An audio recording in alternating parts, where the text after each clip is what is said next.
Hey everyone, Wolf Lord Rho here. Today I review the Warhammer 40k novel, The Remnant Blade, by author Mike Vincent. As always with reviews, I will discuss themes and narratives of the story, but avoiding anything I feel would be a major story spoiler. And for this review, I read the hardback edition as opposed to an audiobook. And with that said, as usual, let's begin by checking out the synopsis off the back of the book. Dalchian Rassak, the Skin Taker, erstwhile Lord of the Blades of Atrocity, is broken, battered and betrayed. From the heights of infamy he has fallen, and now his Night Lords face the threat of extinction under the command of a hated rival. Would-be allies and merciless foes circle, and what few warriors remain loyal to him are riven by open defiance. Dalchian must outplay his rivals and regain mastery among his own, or be condemned to oblivion. As the whisper of a phantom void ship reaches him, he sees a chance to reclaim what he has lost, and strike out at those who have wronged him. With only a renegade tech priest and the cruelty of the Night Lords to his advantage, his ordeal will be great. But the will of the Skin Taker is no meagre thing, and his blades yet first. Now, when I saw this novel pop up for pre-order the other week, I was really excited by the thought of reading some real Night Lords action once again. Not having them as token villains in a story, but following them, becoming truly immersed within the Midnight Clad once again. The old school Night Lords trilogy by author Aaron Dembski-Bowden is one of the true greats out there, and it's a high bar for any other Night Lord story to try and live up to, establishing such a strong character and mystique of the 8th Legion that the fanbase still loves today. And I'm pleased to say that there are definite times you feel that vibe coming through here. Now, as the synopsis states, this story follows a Night Lord warband leader named Dalchian, who has taken over the reins of the Blades after a recently tumultuous history. They are allied to a far larger and more powerful warband named the Crimson Slaughter, beneath the command of a Gore Lord Felesicus. Now, the Crimson Slaughter are not a Night Lord's warband.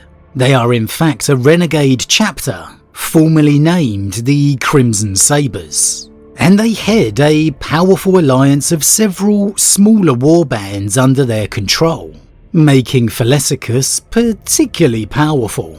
And to top that off, Felesicus has recently used the Blades as a diversion tactic during a particularly heavy battle, essentially betraying them to bleed out their strength, leaving Dalchian at the head of only 12 Midnight Clad, as opposed to the over 50 he had upon assuming command. Now, Dalchian of course seeks and plots his revenge, whilst biding his time and playing the loyal commander, unable to oppose the Gore Lord openly. However, this leads to a fair amount of angst and unsettlement amongst his kin, who are largely seeing his leadership as a failure, and patience is wearing thin. And this for me is by far the best aspect of the novel, the interaction between the Night Lords themselves. In every way. The politicking, the scheming, the knowing of true intentions behind their false words, the tenuous bonds of loyalty, and yet still the pull and tie of being a son of Conrad Kurz, the Midnight Clad, 8th Legion. It is a bond and responsibility that Dalchian feels very strongly, especially with so few of his brothers remaining, yet also knowing the entire time there will be a knife coming for him at any moment. And Dalchian himself is a great character, not actually having been recruited and raised in the time of the True Legion, with the Primarch, Nostramo, even Sevatar all being as good as a myth to him. And yet he has all the classic traits you'd expect of a son of the Legion. The murderous intent, the scheming intellect, all masked behind that surprisingly adept political ability. He wants nothing more than to run his chainsword through the Gore Lord's stomach, but he has to bide his time and manipulate his way until he can. And the characterization of all the blades feels great as well. All varying types of the Legion you expect and have seen before. Their characterization the absolute strength of the novel in my opinion. No, they don't get as much page time as Dalchian, with most of the novel being from his point of view, but you find yourself surprisingly becoming attached to them and their survival, even all the while being dubious about their true intentions, if they are going to betray Dalchian or not. And that's what I mean when I say it captures the 8th Legion so well. You can't help but want them to be loyal to Dalchian, to be trustworthy, and help him get the revenge and power that they deserve, yet always walking that tightrope of uncertainty. I think the author did a great job of nailing a Night Lord's warband feel, even if I would have loved to have seen more of them. And that's the surprising aspect of this one. Although it is a Night Lord story in every way, there's actually very few of them, and they are surrounded by far more generic renegade Astartes throughout. So as much as the warband feel like Night Lords, it is much more of a renegade story as a whole, not a Legion immersed one you might say. And I did find that a bit of a shame, as I absolutely love the Night Lord's Legion, and would really love to see the Legion reform in some way, or at least get a bit of development for them as a whole.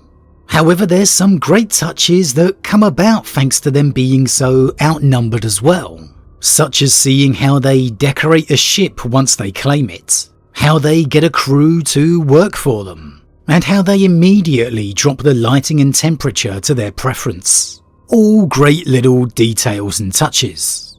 Now, though the story is primarily told from Dalchian's point of view, we do get some others at times throughout the story, and if there is a secondary character in this, I'd say it is the renegade tech priest Theta Ebriel 74.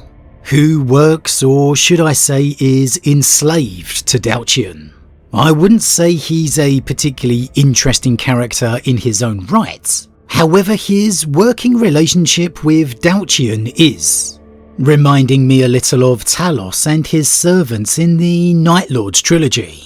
He is a slave and a means to an end, but a particularly useful one, and it becomes clear as the story goes on that Dalchian does reluctantly appreciate him. Other than that, we get some generic Sororitas views as they become a focused enemy for a while, and other renegades and members of Dalchian's warband at times. However, thankfully, this one largely sticks with Dalchian, to its benefit. And I'd say this is a story of two halves. The first being Dalchian feigning loyalty as he plots his gambit to regain his independence, all whilst trying to keep his Night Lord kin on his side. And then the second half, where he launches his plan and enters into a tentative alliance with a fellow renegade leader, where the action really begins to kick off. Now, you might expect me to say the second half is where the story shines. However, I actually think the first half was more enjoyable for me, where it focused more on the strife within the Night Lord's warband, the plotting and scheming that Dalchian had to do to get his way, to see if he could. The interplay and suspense was definitely its strength. Yes, you still get that in the second half, but it was more Dacian opposed to another traitor warband leader named Jaffok and their uneasy alliance than it was Dacian's own warband. And I don't know, but I just think it lost a bit of that 8th Legion mystique as it did, becoming a lot more generically action-orientated. But there are still some great moments within the second half without a doubt, such as the reveal of the prize Dacian is seeking, and the enemies within. And so all in all, score-wise, I'd give this a 4 out of 5. An excellent read that I highly recommend. Seeing life within a Night Lord's warband is always a great treat, and the author Mike Vincent for me excelled at bringing that to life, recapturing vibes of the old school trilogy. It was at its best when showing the tense balance a Night Lord leader must walk, watching his back, while also his determination and quest to avenge his legion against the Gore Lord, and just the little bits and pieces that made it feel like a Night Lord story. And the action is enjoyable when it really kicks off as well, delivering everything you want to see in a Space Marine story, though perhaps just losing a bit of the emphasis on its Night Lord interplay and focus as a result. And as much as you might be hoping for word and news on the wider Legion, you're not going to get it here unfortunately. And so it feels very much a warband story, as opposed to a wider 8th Legion one. But if you're fans of the Night Lords, you're definitely going to enjoy this. And so as always everyone, what do you think? Have you read the Remnant Blade yet? And if so, did you enjoy it like me? Or is this one on your to-do list? A huge thank you to all my subscribers for your support. It truly means a lot to me, it really does. If you're new, please consider subscribing to help the channel grow. And if you enjoyed this particular vid, then why not drop a like on it too. But with that said, I am off, and I'll see you all again real soon.